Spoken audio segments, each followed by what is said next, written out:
Let me tell you about another crazy dating story I had. I've not gone on a lot of dates in my life. I wasn't allowed to date till I was 16, and I was very much into, like, high school sports, like, you know, I just didn't date a lot. And this was probably from my freshman year of college. And it really is shocking the amount of crazy dating stories I have for the amount of dates that I've gone on. Okay, God, we can switch this around whenever, and I can find my husband immediately if you'd like, because I would. Anyway, I was a freshman in college. This guy wanted to go on a date, and I was like, okay. Again, new to dating, didn't know that, like, movies, not a great first date. And I was like, oh, we could go to the movies, and he said, oh, that's kind of expensive. Come again? That's really crazy. And I'm sorry, I'm in a parking lot full of people, and it's really awkward to be taking a video, but it's fine. Right, so he's like, oh, that's kind of expensive. And I was like, okay. He got over it, and we decided to go to the movies, and I think we went on a Tuesday. And where I live, it's like $5 Tuesdays. And he was complaining about it, and I was like, oh, my stars in heaven. And so when we were deciding what the movie was, I was like, oh, Pitch Perfect, like 2 or 3 or something. And I was like, oh, that sounds funny, you know? And he's like, I'm not watching that. And I was like, oh, okay. That's kind of crazy. And then he recommended a Star Wars movie. I don't even know what Star Wars movie it was. I loved Star Wars as a child, and then kind of moved away from it. So I hadn't seen, like, the other 7 before it. And I was like, I don't think I'll really, like, get it, but we can, or we can look for something else. And he's like, no, we're watching the Star Wars. And I was like, okay, that's kind of crazy. And so we get to the movies. We didn't buy popcorn, we didn't buy drinks, nothing, which, I mean, movie snacks are a lot, but for a date, it's crazy to just walk in there, you know, go straight to the theater, sit down, and yeah, it was a really crazy time. I never should have even gone on the date, but it's fine. And so I think he's, like, continuously trying. It was a long time ago, so I'm trying to remember all of the details. I've had 2 concussions since then, okay? Be kind. I don't have the memory I used to have. Anyway, he kept trying to, like, hold my hand, and I was like, I don't like this. And then I don't know what is my problem in 3-hour awful dates, but apparently it's a pattern for me now. And I'm watching this movie. I have no idea what's going on. And I'm like, cool. And apparently there was, like, a really big revelation in this Star Wars. And I was like, okay. I wish I would have known. Anywho's soul. The movie ends, and I'm like, okay, I need to get out of here. And we make it out to, like, the lobby, and I can tell he wants to kiss me. And by the grace of God, my uncle, who never calls me, called me, and I was like, hallelujah, salvation and glory. So sorry, I had a little praise break. But I was like, oh, I'm so sorry, my uncle's calling me. And I picked up. I don't know why. I can't remember why. I do remember he called, though. And I will be indebted to him for the rest of my life. And he called, I answered, and I immediately walked right past the guy and went to my car. Because I didn't want him to know what kind of car, I didn't want him knowing what kind of car I drove. And I just didn't want to deal with it. And so that's my other crazy dating story. And I hope to have wonderful dating stories here on out. I'm ready to tell you guys about the most embarrassing thing that's ever happened to me on a date ever. And enough time has passed that I don't think the guy that I went on a date with would ever recognize me or remember this. Hopefully. Let's keep it that way, guys. I went on a date with this guy that I met on Hinge. He got straight to the point. I was like, hey, let me take you out. I was like, hell yeah, I love a man that gets straight to the point. Let's go. He made all the plans. He told me to meet him for dinner. Boom, done. We got to the date. At first, I wasn't attracted to him based off of what I saw on Hinge. But it was such a great date. Like, I didn't realize how attractive a man could be based off his like mannerisms. He treated me so well on that dinner date. Like he was just so polite and such a gentleman. Dinner ended and we were heading back to our cars, and as he was walking me to my car, I was like we should continue doing something, like we should go get drinks or something. And he was like, okay, let's go to a bar. I should have gone home, but I didn't. Because we go to this bar, we meet his friends there. The bartender, she is like super attracted to me, and she keeps telling him like, I'm gonna steal your girl. So she's giving us free drinks. Like at one point she gave us these green tea shots that literally were the color black, and after that I don't remember a thing. After that shot, all I remember was waking up face down on grass with throw up all over my hair, all over my shirt, everywhere.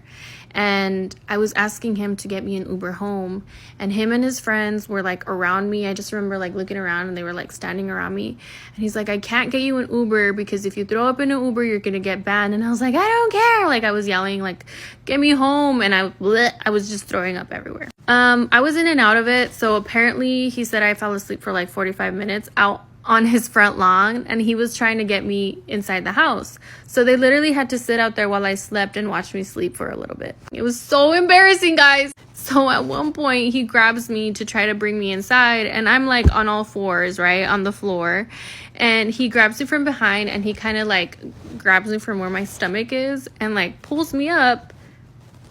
Guys, I freaking farted on him. I sobered up so quick in that split second, and then I went back to being drunk.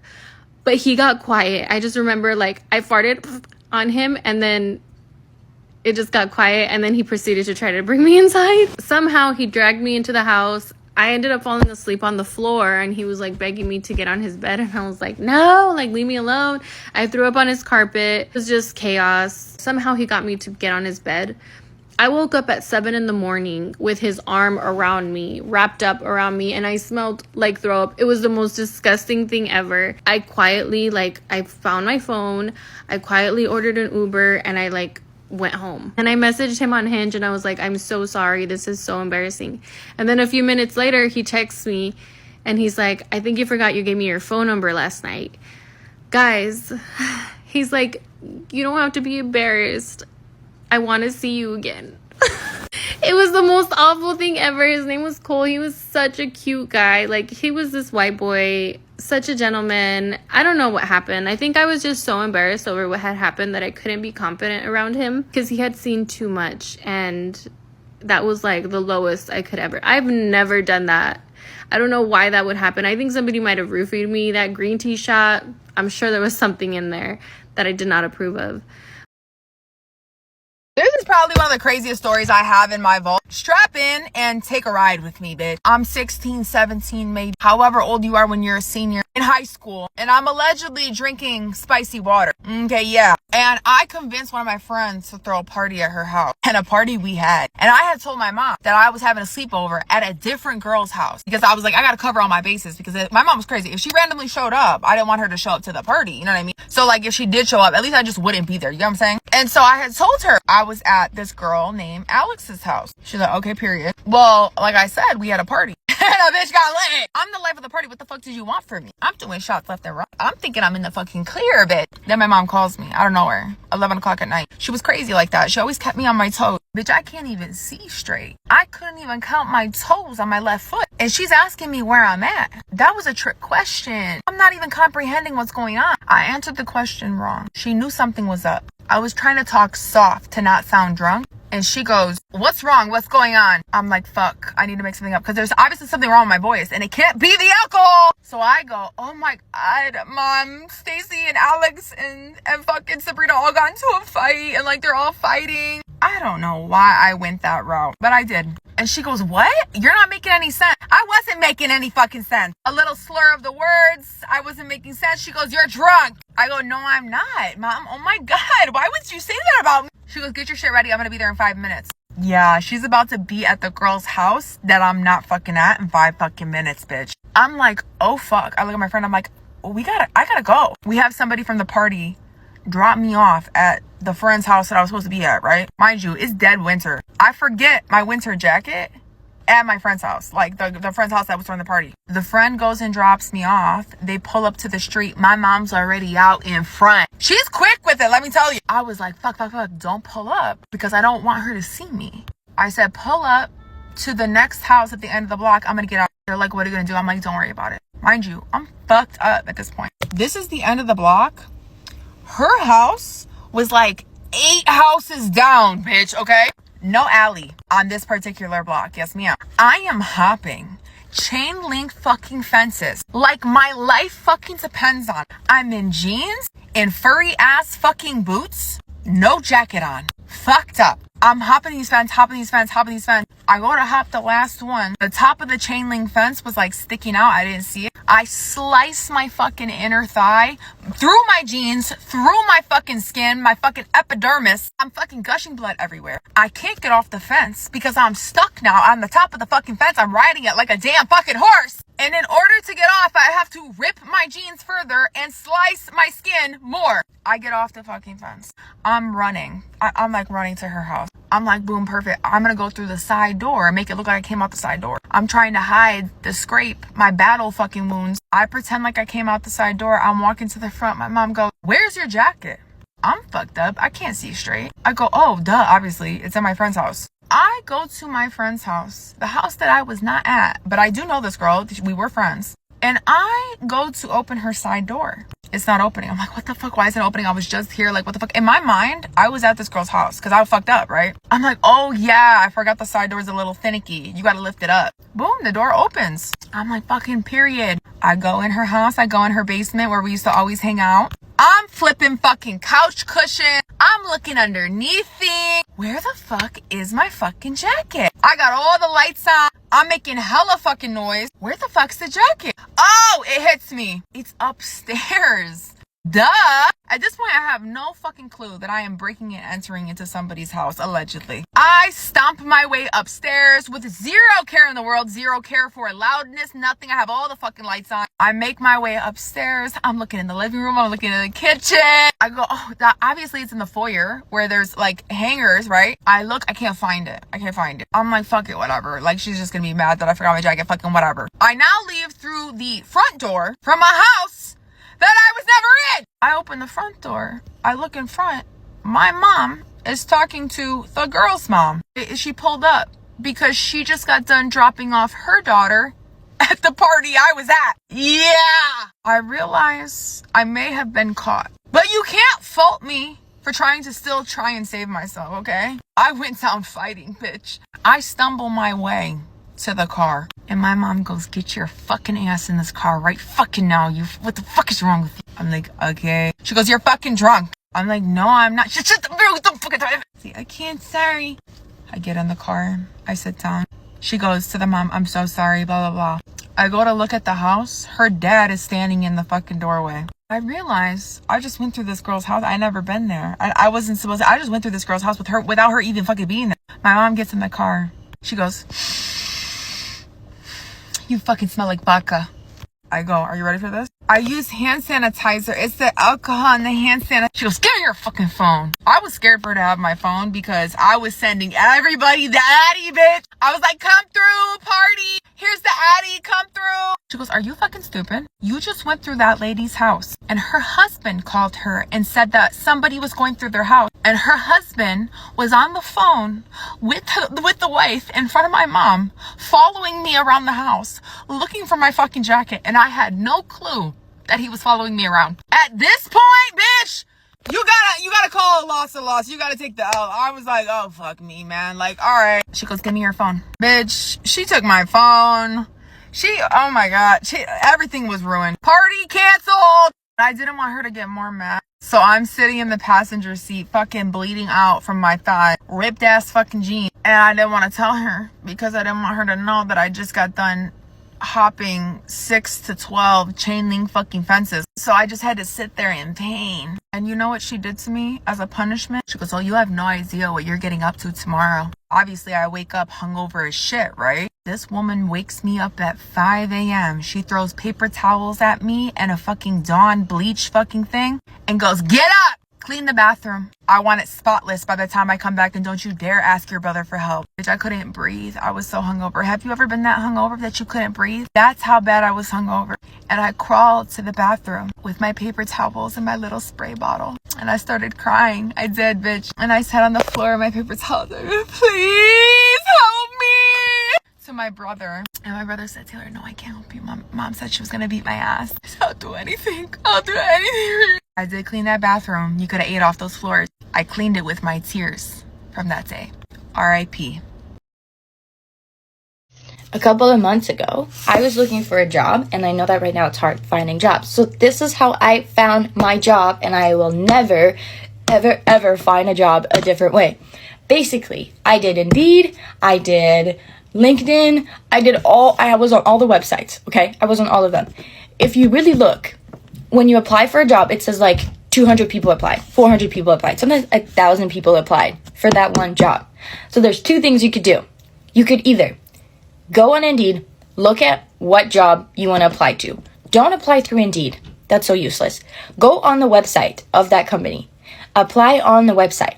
After you've applied, wait a little bit. You can even wait a couple hours. Probably don't wait a couple hours. Probably wait a day. Call them and go, hey, I just applied for this position, and I'm wondering if you had time to look at my resume. Every time they go, oh, what was your name? And then they take your name. Yeah, we'll definitely take a look at that, and we'll reach out if, we'll definitely reach out if that's what we're looking for. You're what we're looking for. They do that. Okay. That, I feel like it would work, but I don't know. I think maybe my experiences just weren't quite there, so I wasn't getting the fancy jobs. If you're applying for retail, okay, this is what I did. And keep in mind, I didn't apply to big, corporations. I applied to, small businesses, okay? This works good for small businesses. Big corporations are going to say, okay, Google stores near me, okay? I Googled stores near me. I called every single store near me because it's convenient. I called every single one of them. Hi, my name is blah, blah, blah. I'm wondering if you guys are hiring. They either say yes or no. If they say yes, you go, perfect. Would I be able to drop off my resume today? Yes, of course. Yeah, drop off your resume. What was your name? They write down your name. This person is coming to drop off a resume. And they called. You go in person, drop off your resume. You dress up good, smile. Hi, I called, blah, blah, blah. Here's my resume. Give them your resume.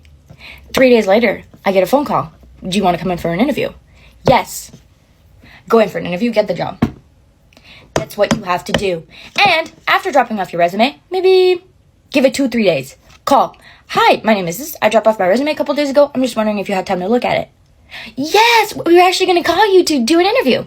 Because they love that.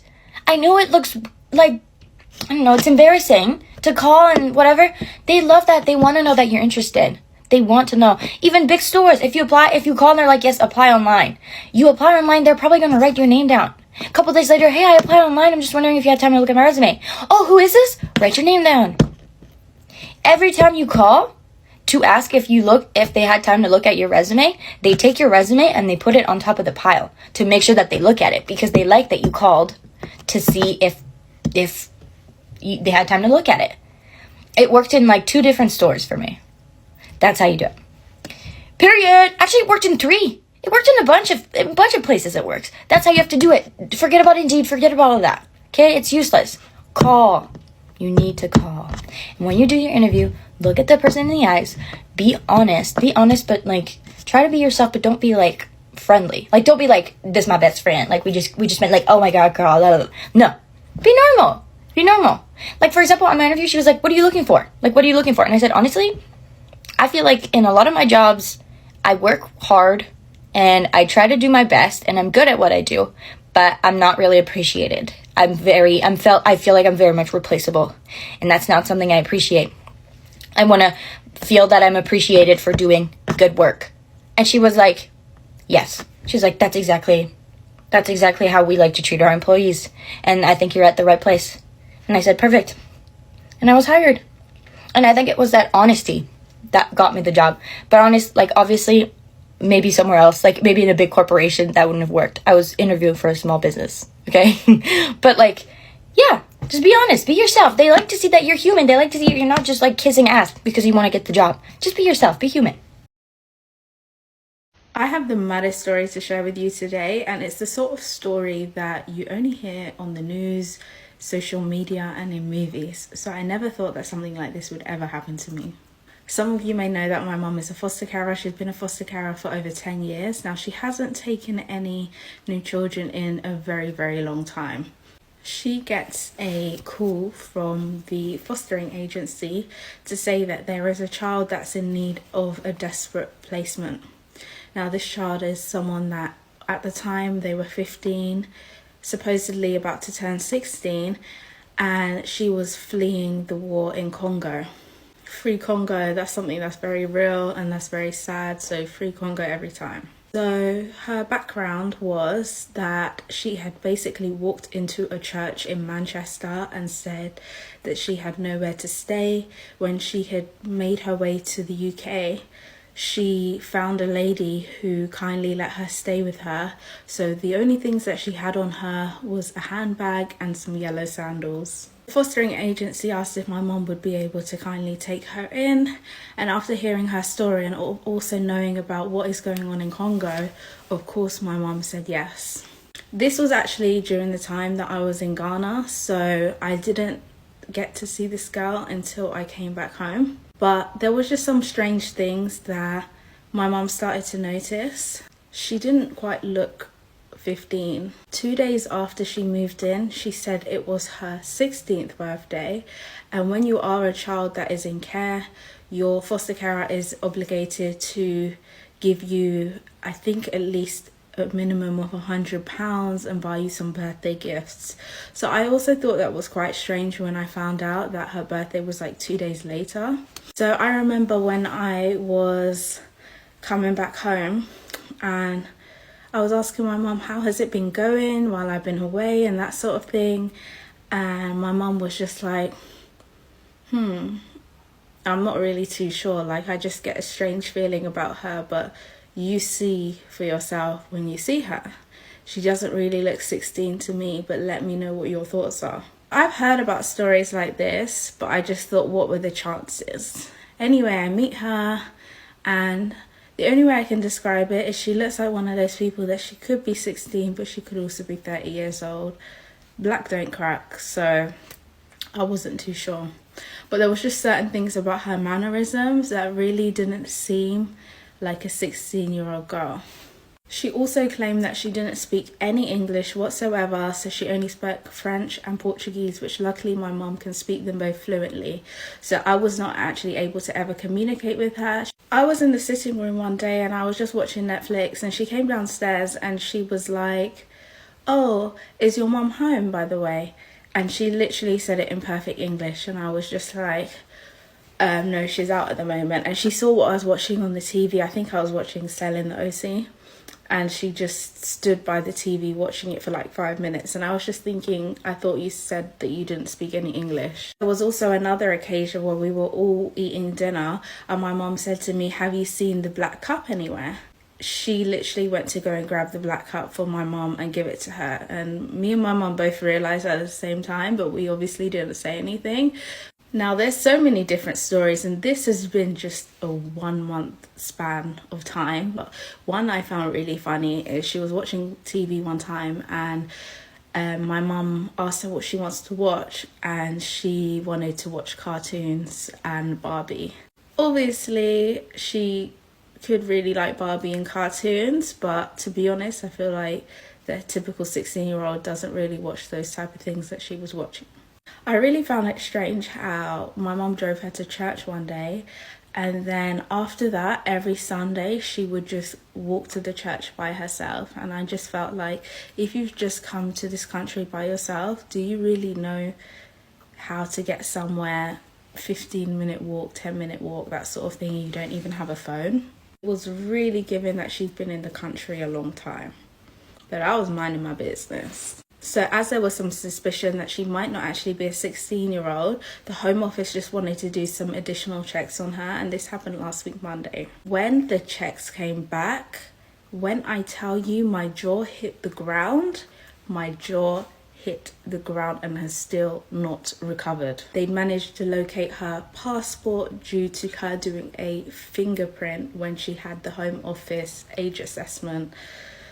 And basically, they found out that she was not 16. And when my mom said that to me, I was thinking, okay, she is probably like in her 20s. I thought there's no way she could be older than 30, nothing like that.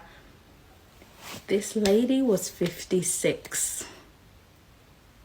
5'6", as in my mum's age mates. A whole grandmother, probably.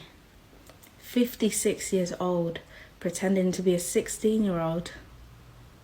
Mazzoline. I was in shock. I was in disbelief. Now, I don't know if any of you guys have watched Orphan. However, before these checks came back and we had this suspicion, I just remember the movie Orphan coming into my head, and I just thought nothing like this could ever happen to me. Like, there's no way. But it did. Minus the trying to kill the whole family part. Thank God. They basically said that obviously the UK doesn't play when it comes to immigration and all of those sorts of things, and if you've come into the country illegally, and also if you're a whole grown woman, a whole elder, trying to pretend that you're a teenager, it's kind of mad, because they were going to put her in school. Wow. So we had to kind of act normal. We knew that she wouldn't be in the house much longer, but we had to kind of just act normal for the next 24 hours until the Home Office came to get her. And I remember going to the toilet in the middle of the night, and I was just terrified. I don't know why. I think it's because of the movie Orphan. But I was just so scared, just looking back at all the times that I've interacted with her, all the times that I've seen her in the house. Really shocked that like she was pretending to be younger than me. Meanwhile, she was literally my mom's age mate. She even had a bedtime. Madness. Watching cartoons, watching Barbie. Meanwhile, you're a whole 56 years old. Anyway, the Home Office came the next day and they did escort her out of the house, and I'm not sure what's going to happen to her now, but I think they may be taking her to a detention centre in London. I just want to add that I actually do find this quite sad. I feel like, number one, the UK has gone and colonised so many countries, yet they make it so difficult for Africans to come here and work here and just make an honest living. Like, if the UK made it easier for Africans to just come here and work, then they wouldn't have to resort to doing all of these things. Like, yes, it's wrong what she did, but I think that the UK is also has a part to play. I personally feel like all of the countries that the UK has colonized, they should make it easy for those countries to easily come and live and work in the UK. There really is a stigma that Africans are lazy. I definitely feel like they're one of the most hardworking people ever. And if they were given certain opportunities, they wouldn't have to resort to such extreme things. So yeah, apparently she had actually been attempting to come to this country many different times, and through her doing the fingerprint, they were able to locate the passport. So when she had come, as I had said, she literally had nothing but her handbag and some yellow sandals. So no ID. Her real name might not even be the name that we know. Am I in the wrong for skipping my sister's wedding after she made me cover my tattoos? So, my sister, 31 female, got married last weekend. I, 27 female, have several tattoos, colorful floral pieces on both arms, a small script on my collarbone, and one on my wrist. They're not offensive or vulgar, just artistic. My family has always known about them, and while my parents aren't fans, they tolerate them. About a month before the wedding, my sister pulled me aside and told me that she wanted her wedding photos to look elegant and timeless, so she asked me to cover my tattoos. At first I laughed, thinking she was joking, but she was dead serious. She even offered to buy me a shawl or a long sleeve dress. I told her that I wasn't comfortable hiding something that's part of me, especially since it was a summer wedding and the dresses she suggested were clearly out of season. She said I was being selfish, that it was her day and she should get to decide how things look. I asked if she was going to ask Uncle Bob to cover his bald spot or Aunt Linda to cover her birthmark. She didn't like that comparison. She argued tattoos are a choice and would distract people. I told her that if my body art was really going to ruin her wedding, maybe I just shouldn't attend. Fast forward to the wedding week. She sent me another message reminding me to bring something to cover up. I reiterated that I wasn't doing it. She said fine, but then added, just know you'll look out of place and people will talk. That was the final straw for me. I texted her the night before that I wasn't coming. My parents blew up my phone, saying I was being dramatic and ruining the family moment. My sister went through with the wedding, but apparently she told everyone that I bailed over dress code. Now half of my family thinks that I'm the villain, but I feel like if she truly wanted me there, she would have accepted me as I am. So,